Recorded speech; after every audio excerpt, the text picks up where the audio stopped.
નમસ્કાર મિત્રો, દેશ દુનિયા અને ગુજરાતના આજના મોટા અને અગત્યના સમાચાર શરૂ કરીએ તે પહેલાં ચેનલમાં નવા હોય તો તાત્કાલિક સબસ્ક્રાઇબ કરી દેજો, જેથી રોજના મહત્વના અપડેટ તમને સૌથી પહેલાં મળે.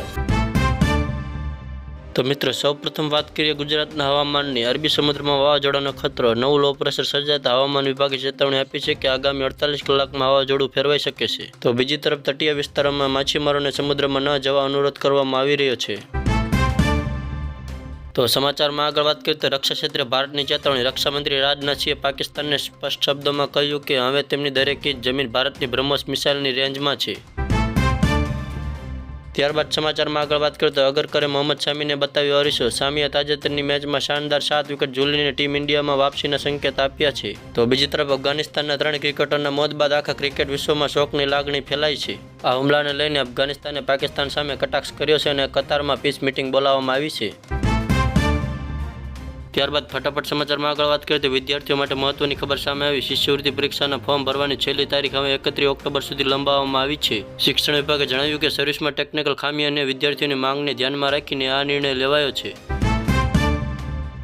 ત્યારબાદ સમાચારમાં આગળ વાત કરીએ તો મધ્યમ વર્ગ માટે ખુશખબરી. મોદી સરકારે દિવાળીની ભેટ રૂપે ઘર નિર્માણ યોજનાની નવી જાહેરાત કરી છે. હવે મધ્યમ આવક વર્ગના પરિવારોને ઓછા વ્યાજે લોન અને સબસિડી બંનેના લાભો મળશે. સરકારનું કહેવું છે કે આ પહેલથી લાખો પરિવારોને પોતાના ઘરનું સ્વપ્ન પૂરું કરવા મદદ મળશે.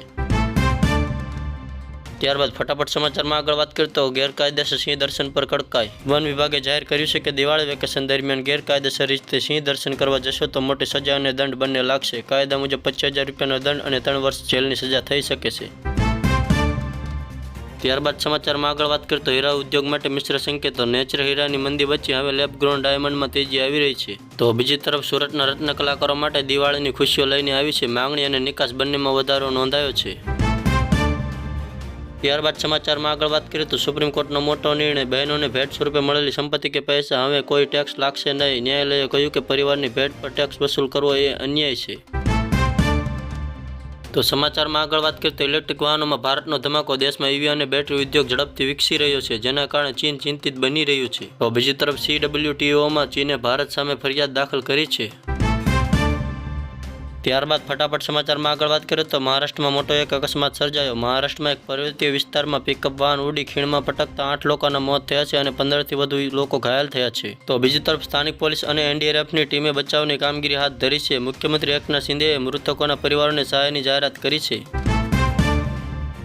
તો ફટાફટ સમાચારમાં આગળ વાત કરીએ તો સુરતમાં મોટી કાર્યવાહી. દારૂબંધી કાયદાની ઉડતી ધજાગરા વચ્ચે પોલીસે જાહેરમાં મહેફિલ માણતા 17 યુવકોને પકડી પાડ્યા છે. સ્થળ પરથી વિદેશી દારૂની બોટલો અને સાઉન્ડ સિસ્ટમ જપ્ત કરવામાં આવી છે. જિલ્લા પોલીસ વડાએ જણાવ્યું કે આવનારા દિવસોમાં દારૂના ધંધાઓ સામે કડક કાર્યવાહી અને એક્શન લેવામાં આવશે.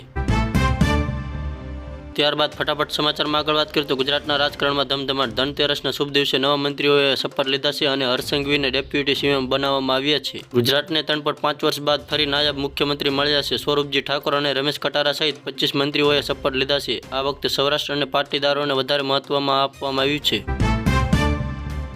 ત્યારબાદ સમાચારમાં આગળ વાત કરીએ તો રાષ્ટ્રીય રાજકારણમાં ગરમાવો. મહાગઠબંધન ફરી ગોટાળા અને ગૂંચવણમાં છે. અમિત શાહ સાથે મુલાકાત બાદ લેપીજા ચીફ ચિરાગ પાસવાનને આપેલા નિવેદનથી ચર્ચામાં ગરમ માહોલ થયો છે. તો બીજી તરફ રાહુલ અને પ્રિયંકા ગાંધી કોંગ્રેસના પ્રચારની નવી જવાબદારી સોંપતા બિહારમાં રાજકીય ચેસની ચાલો તેજ થઈ ગઈ છે.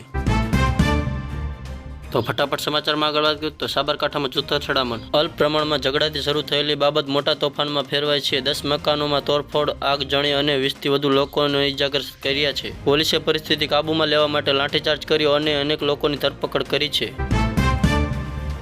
ત્યારબાદ ફટાફટ સમાચારમાં આગળ વાત કરીએ તો મોદી સરકાર તરફથી 14 રાજ્યોને દિવાળીની ફાળવણી. મોદી સરકારે ગુજરાત સહિત 14 રાજ્યોને કુલ 2.5 લાખ કરોડ રૂપિયાની સહાયની જાહેરાત કરી છે. આ સહાય ઇન્ફ્રાસ્ટ્રક્ચર, ખેતી અને ગરીબ કલ્યાણ યોજનાઓમાં વપરાશે. ત્યારબાદ આંતરરાષ્ટ્રીય સમાચાર વિશે વાત કરીએ તો હંગેરી પ્રવાસ દરમિયાન પુતિનની ધરપકડના મામલે યુરોપમાં રાજદ્વારી દબાણ વધ્યું છે. તો બીજી તરફ ભારતની વાયુસેના હવે વિશ્વમાં 3જા ક્રમે પહોંચી છે અને ચીનને પાછળ મૂકી છે.